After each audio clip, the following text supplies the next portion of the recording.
All right. Hello, everybody. Welcome to Talk Openly. I'm Jac, and this is my lovely friend, Daniel. Hi, everybody. We're so glad to be with you tonight. We've got a fun topic tonight. I think this topic of, how can I actually help all sentient beings? That's kind of what we're being asked to do.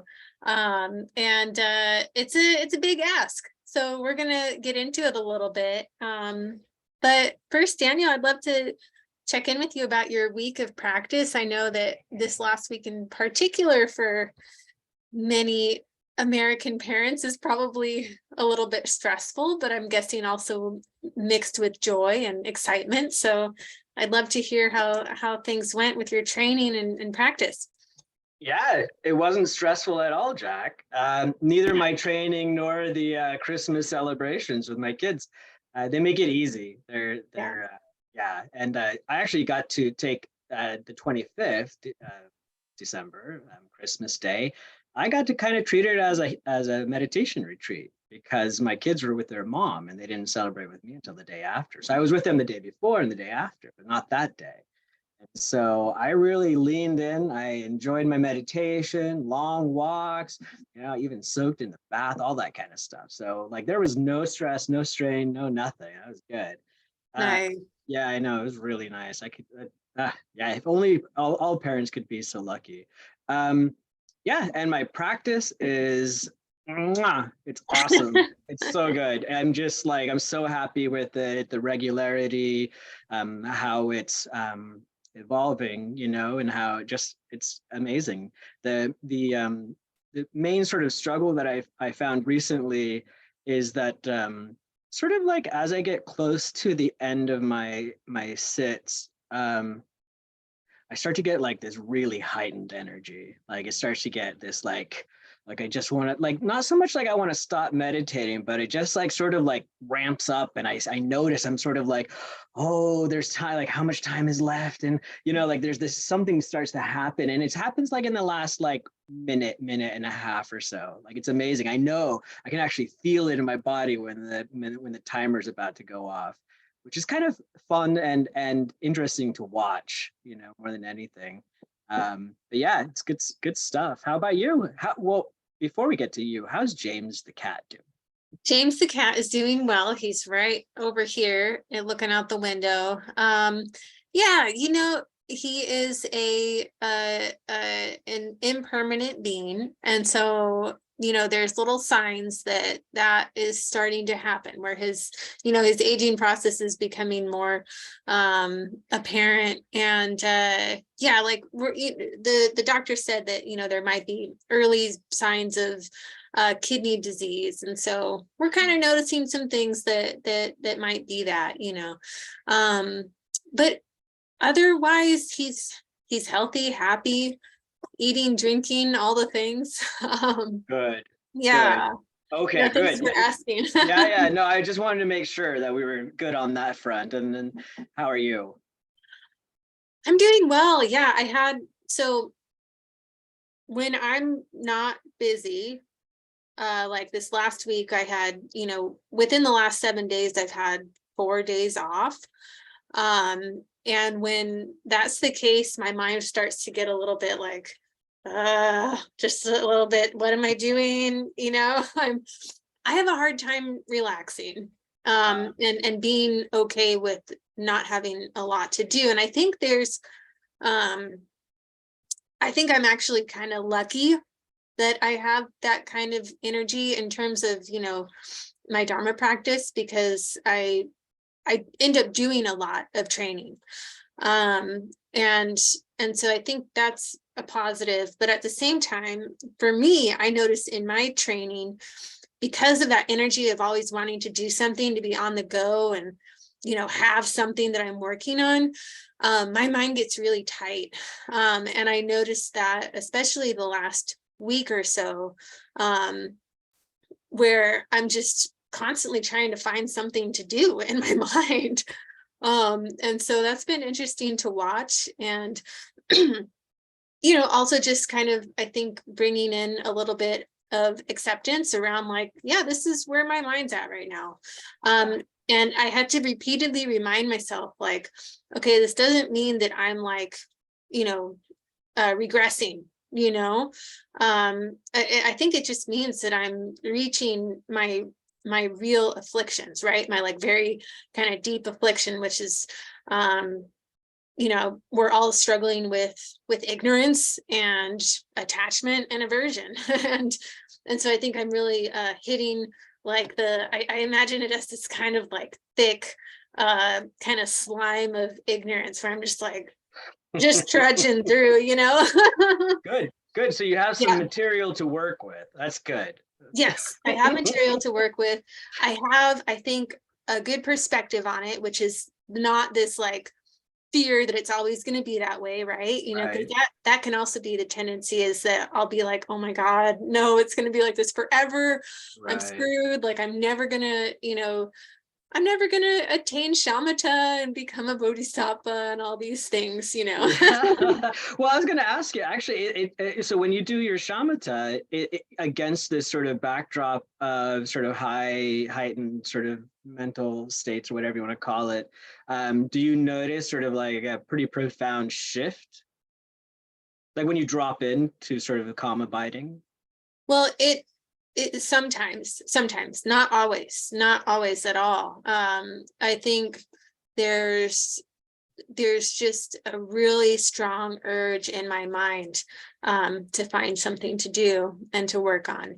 And so that's really present with me right now. Yeah. But there are moments where there's something that kind of can click if I'm applying the antidote and really I think an element of seriousness, like I'm taking myself seriously, like reminding myself, you know, what am I doing here? And one of the antidotes that's really helpful for me, especially when my mind is that kind of chaotic, is reminding myself that every single thing that I'm thinking about, no matter what, is impermanent. Yeah.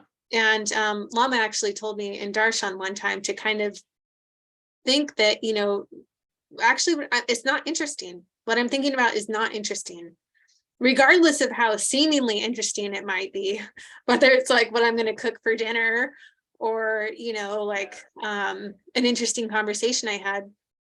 It's actually not interesting. It's going to pass and I'm going Right. to forget about it in like a day, you know. Yep. Every um other thought you've ever had is proof of that. right, yeah. So sometimes if I can just really sit with that for a moment, actually like almost take a break from the meditation and do an short analytical meditation on impermanence and how the stuff that I'm Yeah. dealing with is not interesting. It can Yeah. really kind of drop that down. That's Um, definitely a powerful way to turn the mind back to Dharma, huh? yes, yes, it Yeah. is. Right. Yeah. Yeah, I sometimes I struggle with the same thing sometimes. I don't know that it's maybe to the same degree, but I do notice that sort of I like to make sure I do my shamatha first thing, like that's my primary meditation. But I've noticed that I kind of enjoy the more some of the more active meditations because of that. Like it gives me something to do, gives the mind something to do. yeah, So whether like one of my favorite practices is the phases of the moon practice that we do at Dirk sometimes online.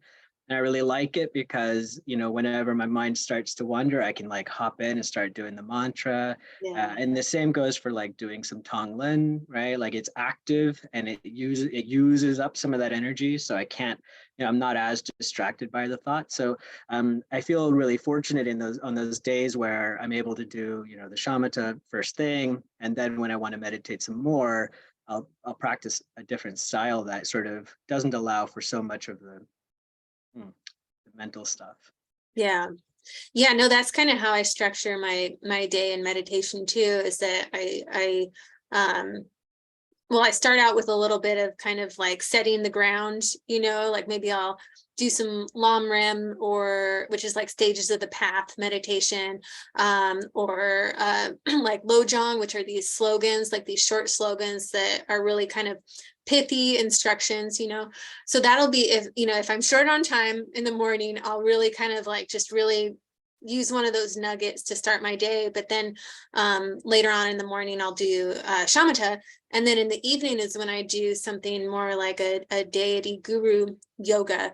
And there's something about that that's really like, I feel like my mind is kind of more on fire in the evening, where I'm like, and not everyone's this way. So if you're watching and you haven't started a meditation like practice for your day, or like a routine, it's going to be different for everybody. But what I've found is that my mind is like, it's ready to go, it's active at night. And so when I do something that is that active meditation, it's really kind of juicy. And then I'll do a little bit of shamatha within that meditation, and find that there's like this really kind of like active, aware presence. So it's interesting. I think we just need to play with it a little bit, and also like not take myself too seriously, Yeah. like, Oh yeah. right, when I do That one's notice important. kind of roadblocks. Yeah. So that's a big one for me, not taking myself too seriously, while also taking the practice seriously. Right, exactly. Yeah. I thought maybe before we got going too far, I heard you say, for anybody who's watching, but I also wanted to point out we are now an official podcast, the Lions Roar Talk Openly podcast, available on Podbean, on Apple Podcasts, coming soon one of these days to Google Podcasts as well. And I wanted to give a little shout out to the person who got me to actually go through with it, and that would be my daughter's boyfriend. His name is Josh. He happened to be over one night while we were doing the show, and he afterwards said, I found out that he had spent over an hour trying to find us because my daughter had told him it was a podcast. He couldn't find us. So then I was like, well, my goodness, I better do something about that. And so I went ahead and set it up as a podcast. And it's kind of nice, actually, because, for a lot of people, it might be one of those things where you want to listen in like a little bit later, and maybe not have to actually watch us. And be able to fast forward if you're like, this part's boring. Yeah, that's true. Daniel's talking again. Let's go. Well, thank you for doing that. It's really exciting. And what a blessing. I hope it helps. Yeah. Well, what do you think? Should we talk about this all sentient beings thing? Yeah, but we're gonna really have to break it down, because what do we mean? Like, just to start with, what do you think of sentience? What's that mean to you? That's a great place to start. So, I mean, I think sentience is any being that has some awareness of where they are and what they're doing. That's really simple, and I'm sure there's a lot more to it than that. Yeah. But if we're thinking in terms of like the 6 realms of like kind of classical Tibetan Buddhism, there's the hell beings, the hungry ghosts, the animal realm, humans, what are they called? The Asuras, yeah, they're kind of like half god deity, demigods, demigods, there you go. And then the god realm, and all of those are kind of like, I imagine, like different levels of consciousness, and it's probably a lot harder to be conscious in like the hell realm, right? There's just like, it's just all pain. Like that's what the only thing that you're conscious of, right? Yeah, but within the context of this discussion, I think one way to think about sentience is maybe just to really dumb it down and say any being that's capable of suffering. Capable of suffering, yeah. In that case, the beings in the hell realms, certainly would qualify as a sentient being. Right.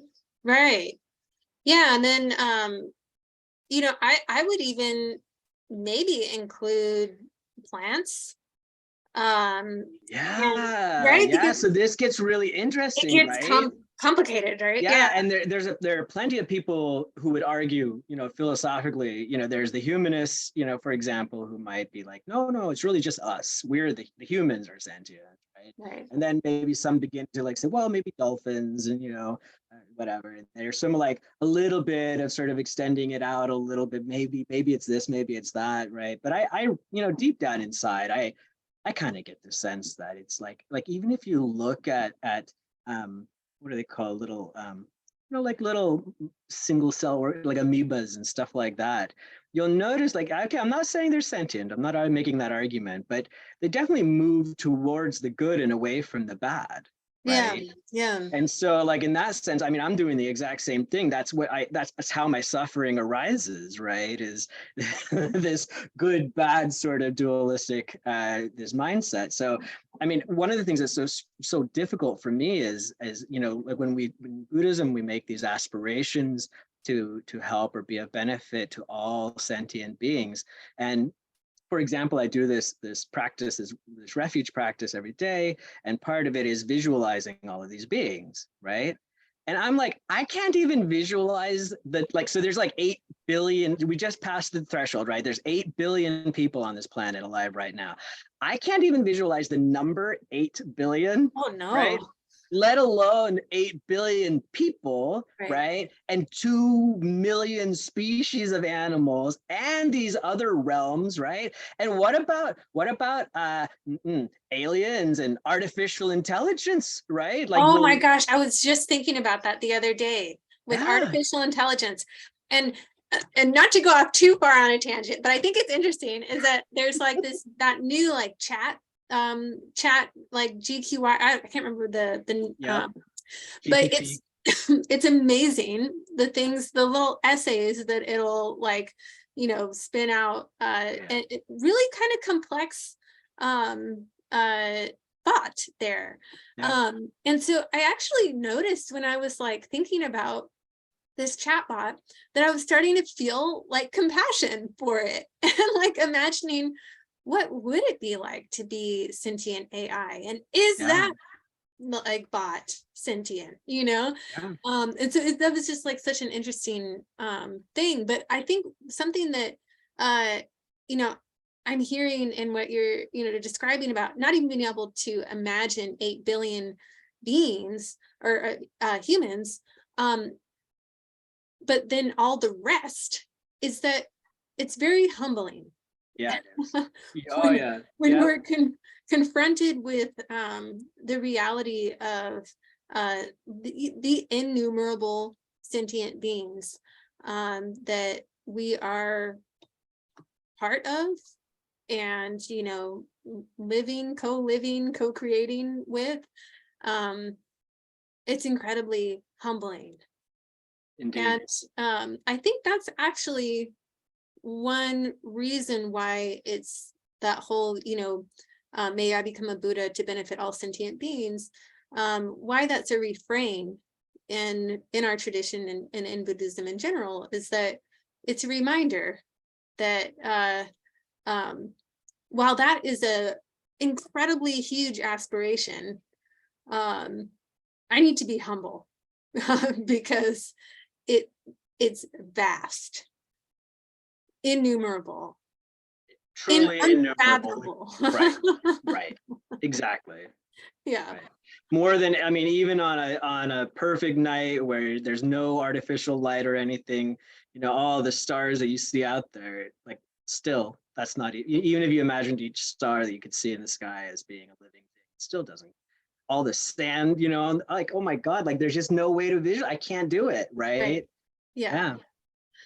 Well, I think that's something that was coming up for me as I was thinking about this topic, is that um that phrase, that's my aim, right? That's what I'm being called to do, is to benefit all sentient beings. Is that it can feel like a lot of pressure if I'm coming from the place of being a perfectionist. Mm. Right? And so if I'm coming from that self-centered place of this is about me right now, like this limited sentient being needing to help all sentient beings, that's not possible, right? Like No, that's not within my purview. Like not yet. not yet, right? And so that's the developmental process of these practices, is that yes, it's happening and my potential is there. I'm putting in the effort to create those causes. But I'm not able to do it right now. So I have to kind of check my pride, you know? And so that's why I say it's humbling, is that it's a reminder, like, bro, this is more than you can take on right now. Yeah. And so I kind of have to laugh a little bit, but also think it's beautiful. And yeah, I want to hear a little bit about you too, because I know this is a topic that I remember you bringing up in a Wednesday night meditation, maybe like 2 years ago, 2 or 3 years ago. And I remember you saying, like, but do we, like, when I think about the all sentient beings thing, I just feel a little bit like, well, that's unrealistic. And I think Yeah. there's a real important piece in there. Yeah, yeah. I think it's unrealistic in the same sense that you mentioned it just now, right? Like as I find myself now, certainly as I found myself in beginner's meditation years ago, and certainly still the same now, right? This limited being right here, I don't feel yeah, like I said, I can't even visualize them all, let alone imagine myself being of benefit to them all. But that's again, this limited being, which is not that's not the truth either, right? So we're also transforming ourselves into something vast and open, right? That perhaps is capable, of being a benefit to all of these beings. And I think that one thing that's sort of happened, what's been helpful in my training, is something. It's sort of akin to I never thought I'd bring up Ronald Reagan in this podcast. But there's a quote attributed to Ronald Reagan, and it goes something like this, if I remember it correctly. It's like, no one can help everyone, but everyone can help someone. Mhm. And it's interesting. I've been reading this book called Words of My Perfect Teacher. Yeah, Mhm. yeah. And so much of it, I'm sort of in the second part of it, and so much of it deals with this particular issue, right? Of, so how do we extend these four, boundless qualities that we aspire to? There's love and compassion, sympathetic joy, and impartiality. How do we do that to all beings? And the advice, I'm actually going to read a quote if you don't mind. Yeah, great. Um, I thought it hit me like a ton of bricks because it was the best advice. And it was talking about compassion in particular, but I think it extends to all of the qualities. It says, when you start meditating on compassion, it is important to focus first on suffering beings individually, one at a time, and only then to train yourself step by step until you can meditate on all beings as a whole. Otherwise, your compassion will be vague and intellectual. It will not be the real thing. And that's how I felt when I said this is impossible. It's unrealistic. It was that it's not realistic for me right now in the state I'm in I can have an intellectual understanding, but I know that that's not this heartfelt real thing, right? And what I've witnessed is in my practice is like when I begin to, like, for example, attempt to do visualization practice with all of these beings, it does in fact take the form of individuals. And Yes. it's quite beautiful, right? Because it pops up, yep, individual, and then there's more and more. And then there's just this sort of sense, it like begins to sort of diffuse, right? Like where I'm like, oh, right, it just blends and blends. And I'm like, oh, right, all 1 trillion, billion, whatever it is that's going on right now. Yes, all of us in the same boat, Yeah. right? Yes. Yeah. All doing the same kind of thing, all suffering in similar ways for the same reasons, and so like it does the truth of that instruction from the book. I think I'm beginning to get just like a hint of it, right? Mm. Because I can definitely, I know that I can extend these qualities towards individuals, right? Whether they be my parents or my children or people close to me, or just people that I've witnessed, that I know the stories of their suffering. So in that way, I find that really helpful, right? Like it's a good place to start. Like gotta start somewhere, right? And starting with the individuals, I think, is really good advice. I like that a lot. Yeah, and there's a couple, ways that you can bring that into everyday practice too. With I sometimes I start the day with Tonglen, just like a brief Tonglen practice, where it's you're visualizing taking on the suffering of others and sending back through the transformation at your heart of bodhicitta, which is the wish for all sentient beings to be free of suffering. And that wish transforms all of their suffering into enlightenment. And so you start with yourself, which I think that's a really interesting Yeah, thing, right? Is that yeah. to remind myself that I am part of all sentient beings. I'm not outside of them, Nope, you qualify. I qualify. Yep.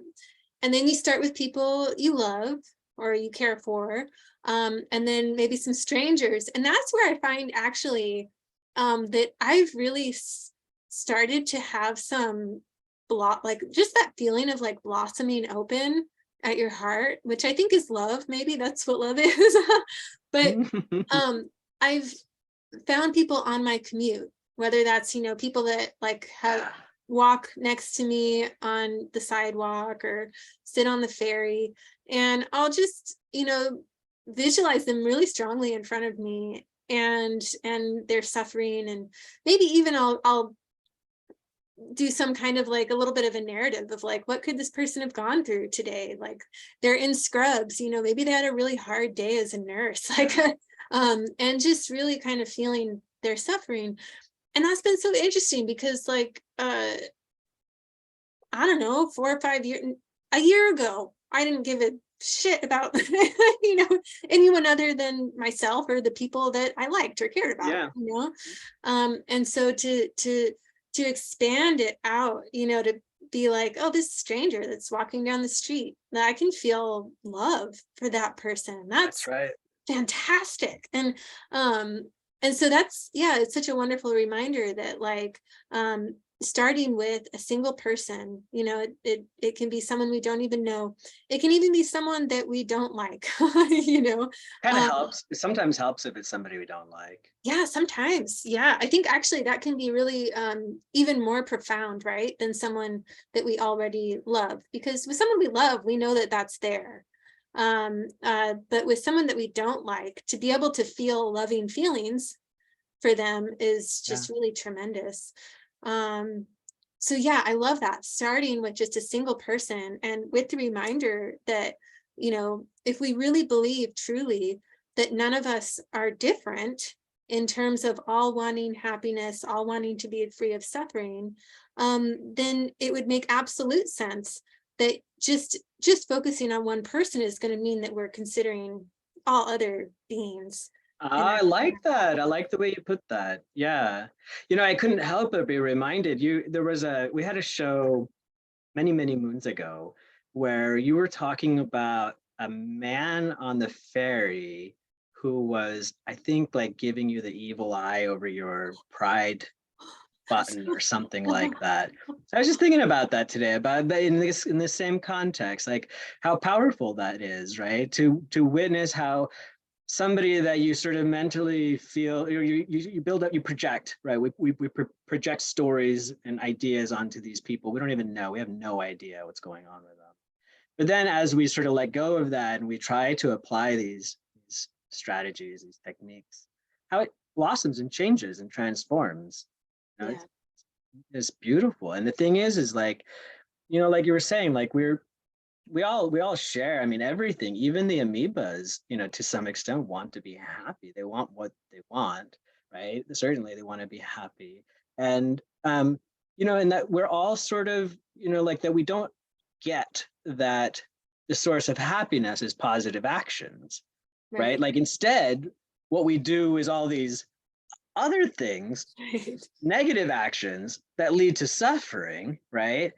And ignorance allows us to continue to do that over and over again. But that we all, every one of us, it doesn't matter what you're talking about, they all want that, right? And that unites us. So exactly what you said, that's a powerful idea that, when we do it for one, we do it for all. Yeah. Mm, Hmm.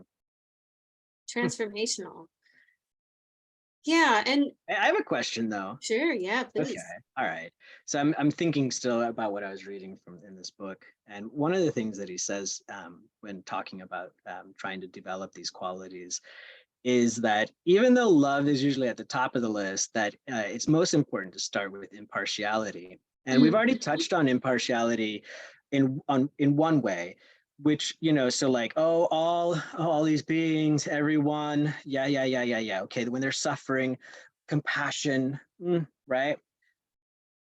But can we all, like, this is one that I have find difficult, which is, Mm, can we have engender a feeling of love, deep love, for beings who don't appear to be suffering, seem to have everything, right? mm, They've got, oh my gosh, like let's say a person that you might know who has like good looks, a gorgeous, happy, healthy family, has lots of money, has friends galore, doesn't stress, sleeps well at night, doesn't even, like, there's just like everything is good in their life, right?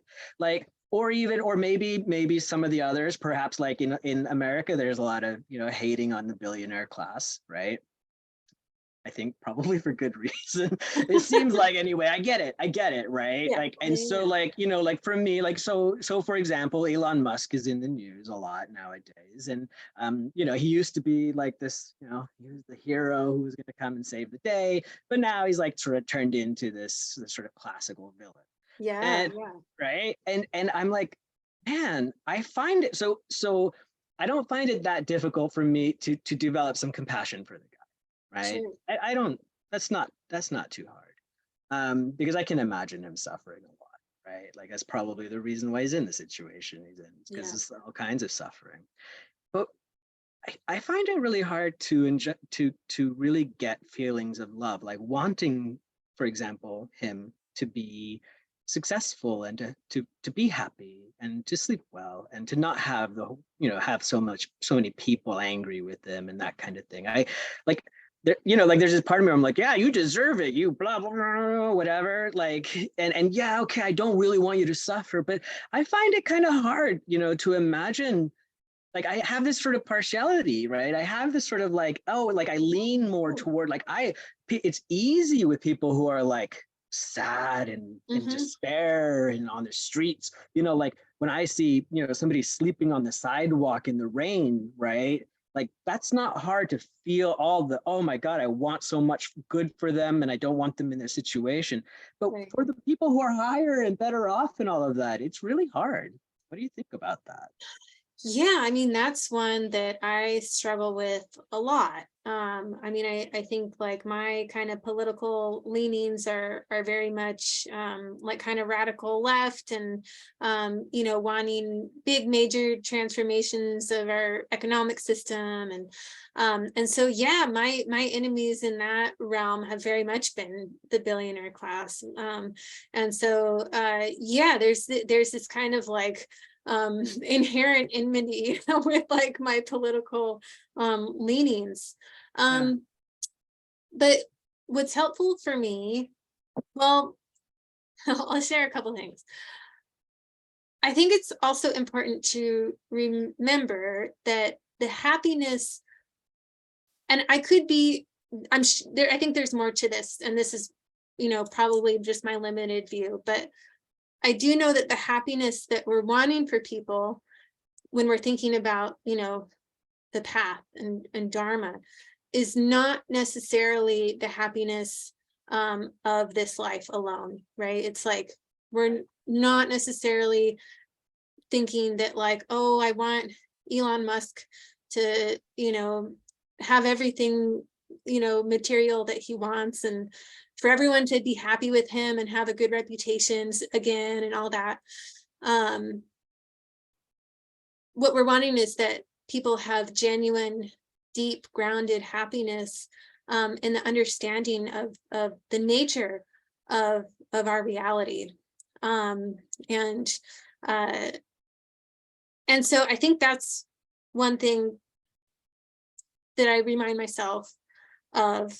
But I know that can also be tainted by my political views, where I'm like using that a little bit as an excuse to be like, well, yeah, I'm glad he didn't get what he wanted, because he should be wanting real happiness, which is like, so I can sometimes, twist it to my own aims. And so I have to be aware of that.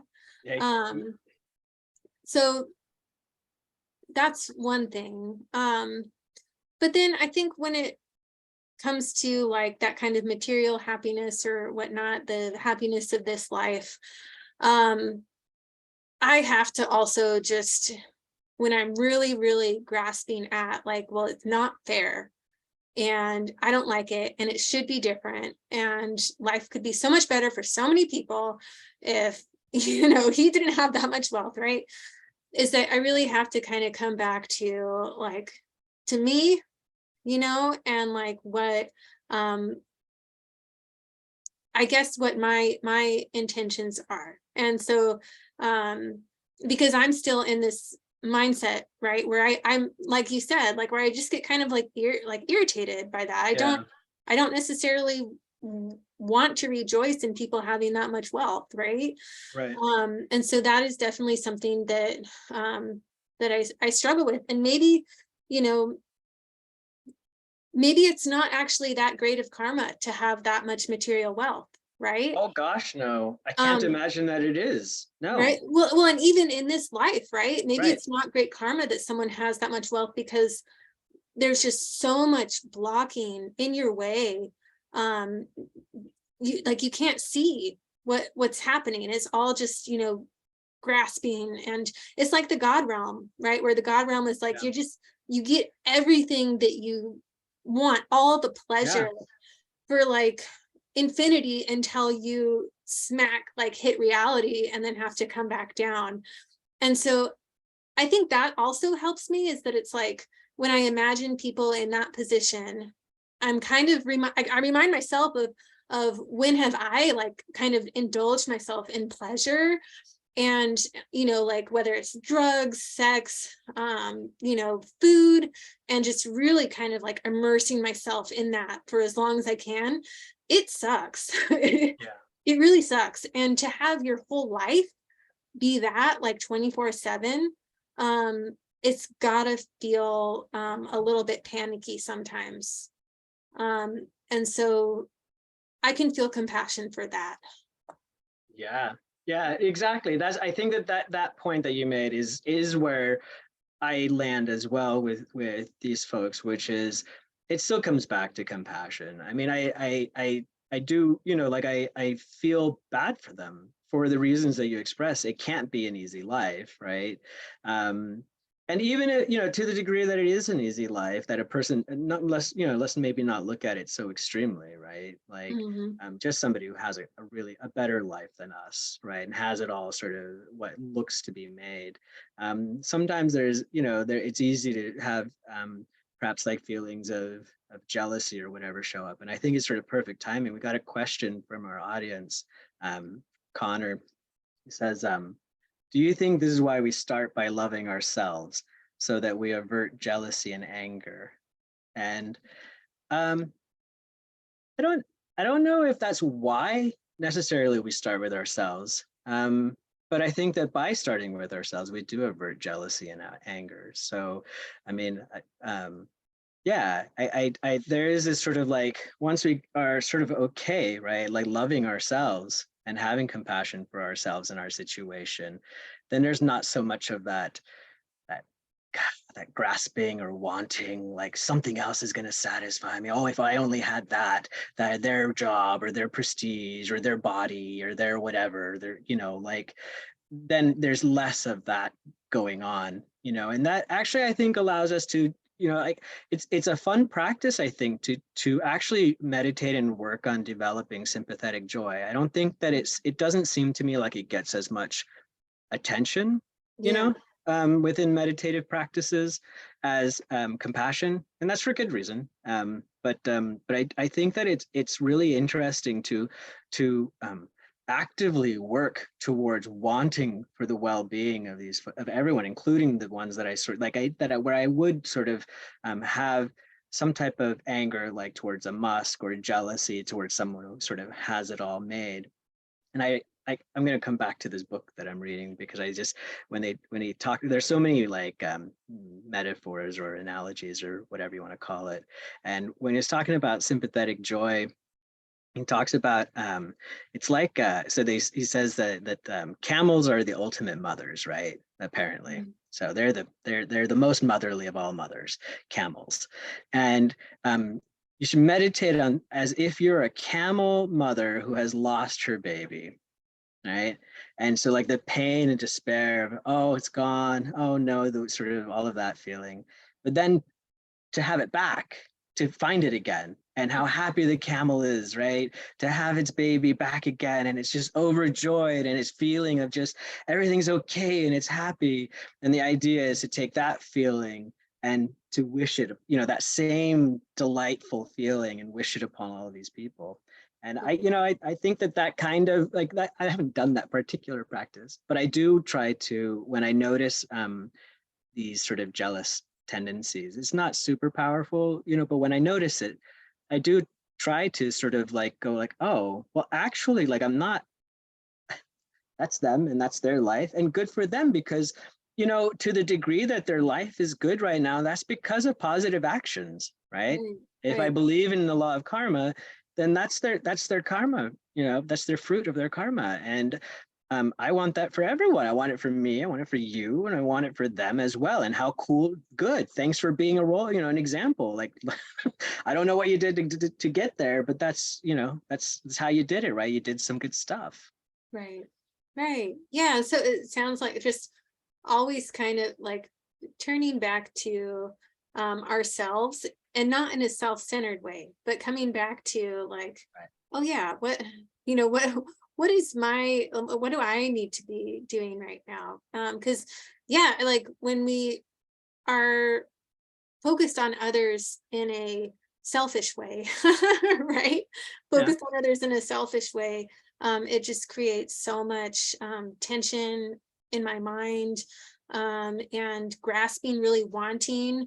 And like when I was about 22 years old, my first mental health diagnosis was borderline personality disorder.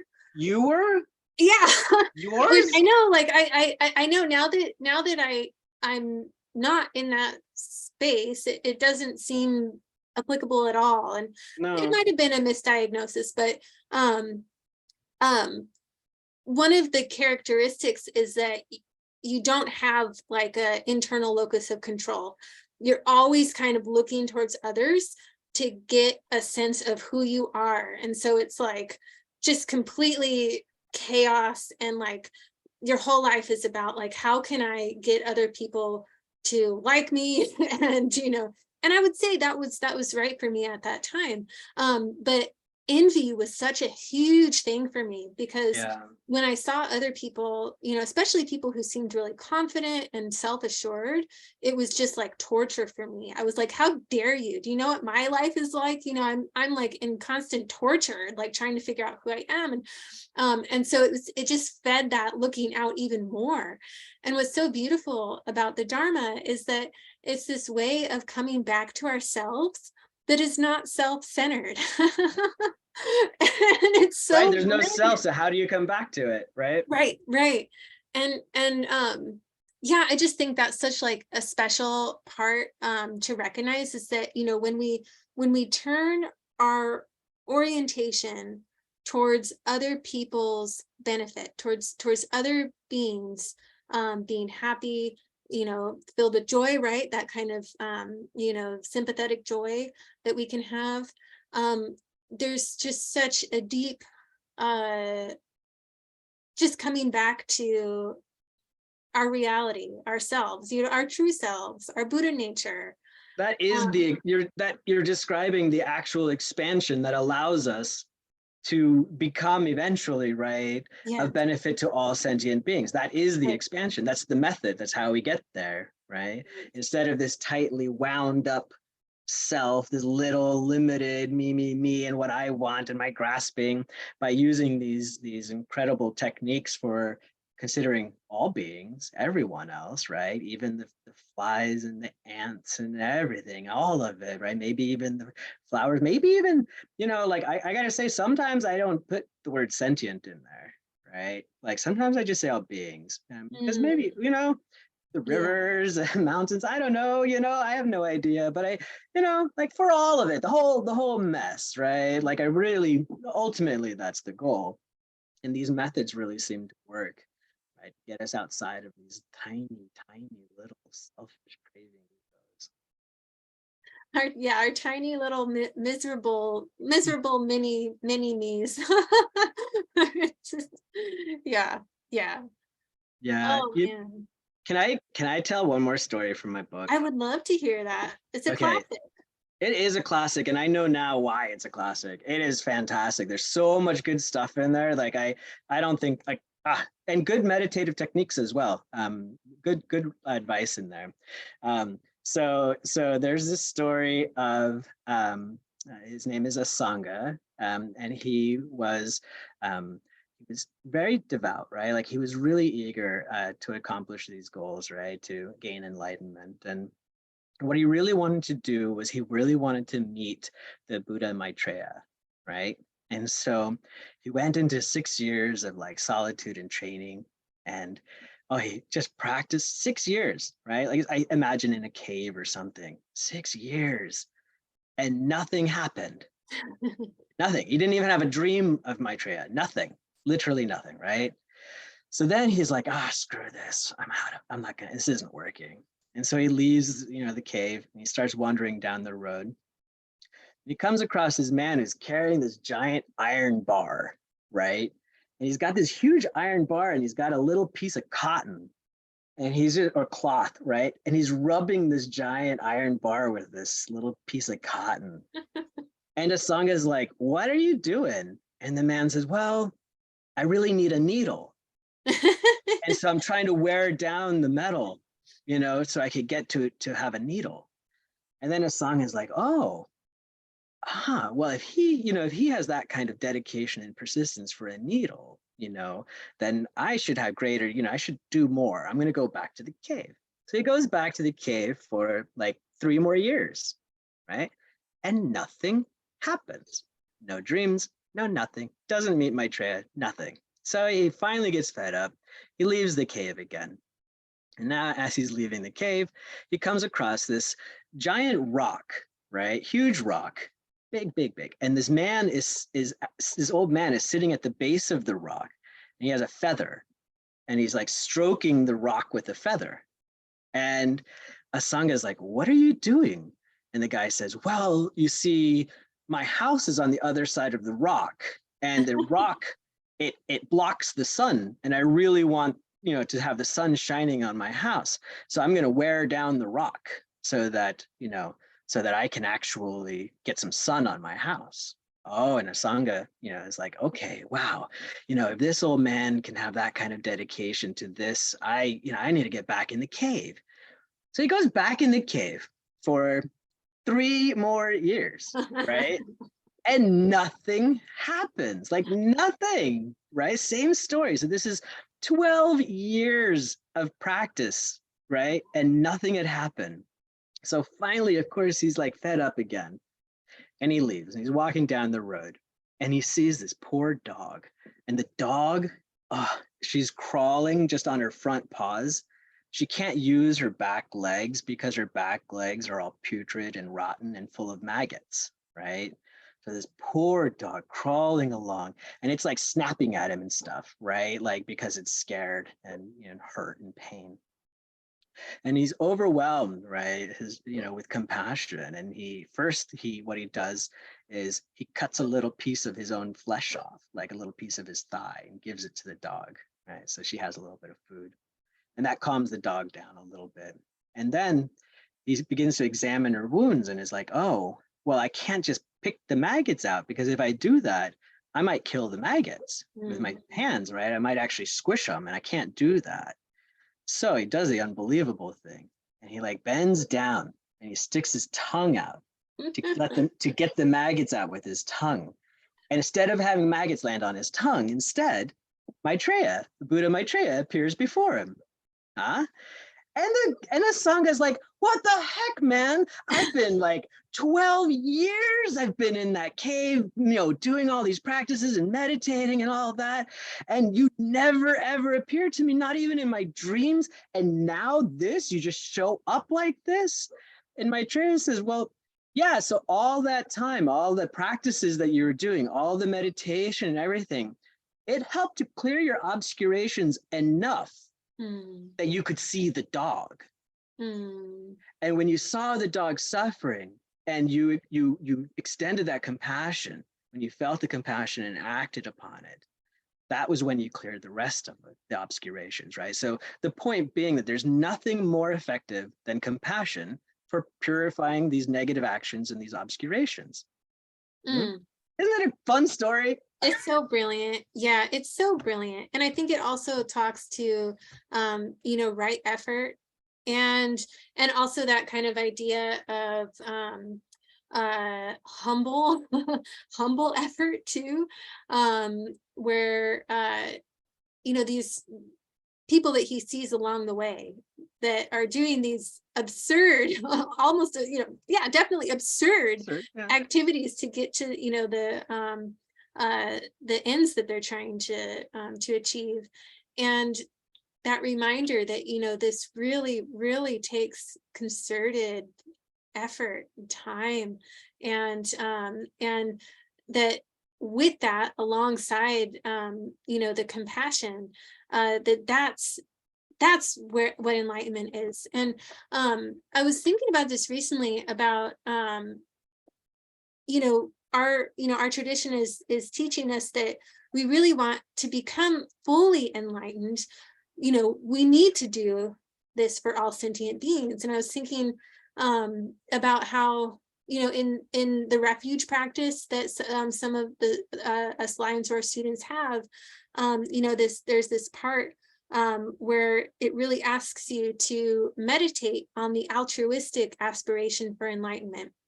And so that got me thinking about other aspirations for enlightenment, where it's like, well, how about just enlightenment for myself? I'll reach nirvana. I won't, I won't have to deal with samsara again. And that's great. I'll be free of suffering. But I was just thinking during meditation the other day that it's like, well, how could that really, that's not enlightenment? Because actually what gets us to that just incredible achievement of enlightenment that the Buddha achieved is that it's all about others. Yeah.